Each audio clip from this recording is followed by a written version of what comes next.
Hey guys, good to be back from my trip. I was in Boston for a bit, seeing the 50th anniversary of Aerosmith. Excellent. But man, so much went on this week, so much we need to talk about. Obviously, it was the September 11th anniversary. I actually was there on September 11th and saw the second plane hit. Had been called by a friend after the first one did. I was working an election. It was election day in downtown Manhattan. And had been in the North Tower 16 hours before. I was on my way to deliver campaign literature to one of our supporters in Battery Park City. And if it had been 15 or 20 minutes earlier, it's, who knows, right? By the grace of God. So I always take a moment, and think about that horrible day and what could have happened and what did happen and how it's changed our lives. Somebody else, of course, who was thinking about things that day was Donald Trump, who remarked on the news when the towers fell that he now had the tallest building in New York, because that's what nonsenseiopaths think about when thousands of people are dying. They think about the fact that, oh, look, we have our own, I have my tallest building. Never, ever thinking of himself. But let's go to another recent scumbag in the news, Alex Jones, who's on like his 47th trial, I think, at this point for defamation of the Sandy Hook families. He lied and said that, just the most vicious, cruel. His wife has come out and said he doesn't really believe any of it in their divorce proceedings, but vicious, cruel, evil lies that it was crisis actors and the kids whose bodies were mowed down and literally, I have children, it's hard for me to say, cut to pieces by an assault rifle. Didn't really happen, just made up somehow. We just made it up on the left so we could grab their guns. Well, a video surfaced from September 12, 2001 of Alex Jones. And I gotta say, a much younger, healthier looking Alex Jones. I'm not sure if he has been on the, Vince Neil, I hate to say it, diet since then. Gary Busey, he's clean shaven. That's something I don't even do, but like, he's not, 100 or so pounds overweight and saggy and looks like he just hadn't slept for 72 hours. And maybe I just had it puckered up to Donald Trump. And he's angry. That's sort of his natural state of being. He's screaming, he's yelling, but here's the interesting part. He's blaming Israel on that day. That's correct. This group of people that claim to love Israel and support Israel on the left is anti-Semitic because they hate Israel, which is a whole nother conflation of things that would make one anti-Semitic for saying that.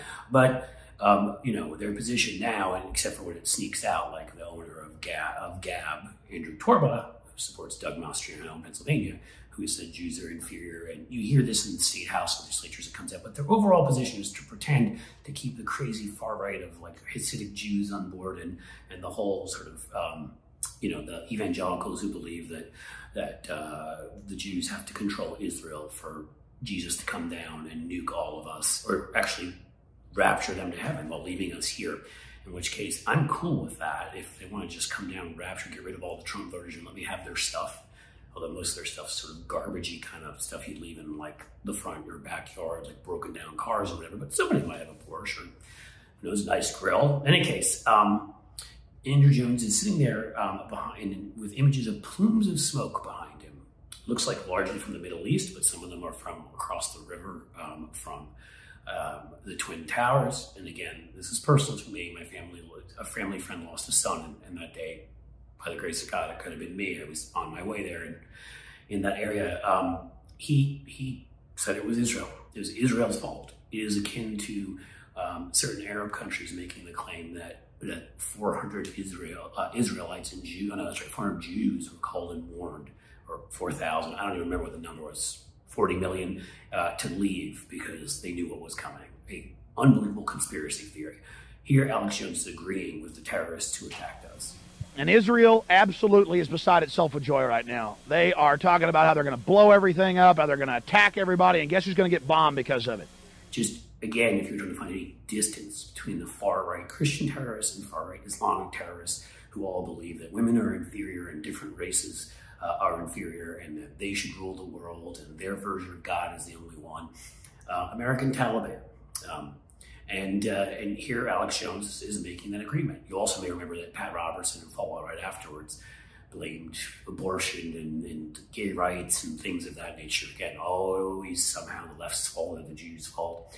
And I'm trying to be clear here. You can have very many legitimate criticisms of Israel. I do. But this isn't what he's saying here. He's conflating Jews in Israel because Alex Jones is an anti-Semite and he's playing to a conspiratorial crowd. This is one of the ways. This is back in the beginning. Nobody really knew who he was yet. This is when he was getting his start.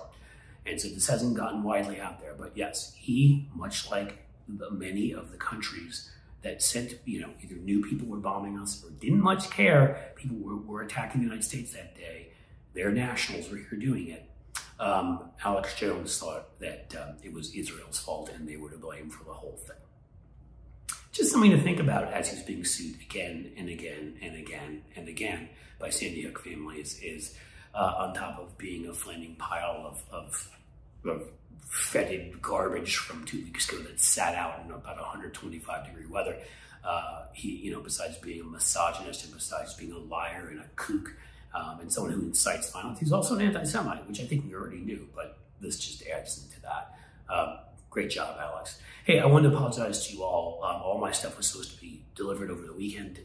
Sound, video, equipment, my great microphone. It is not here yet. It's Monday, so you're getting this echo, and the picture probably isn't perfect. They tell me it'll get here today. Let's hope, and so we can. This could be the last day of an echoey, not as good-looking view of myself. Hopefully, I am still, of course, good-looking. Please subscribe. We've been growing rapidly, and we'd love you to join us and turn on your notifications and like and comment. And thanks for being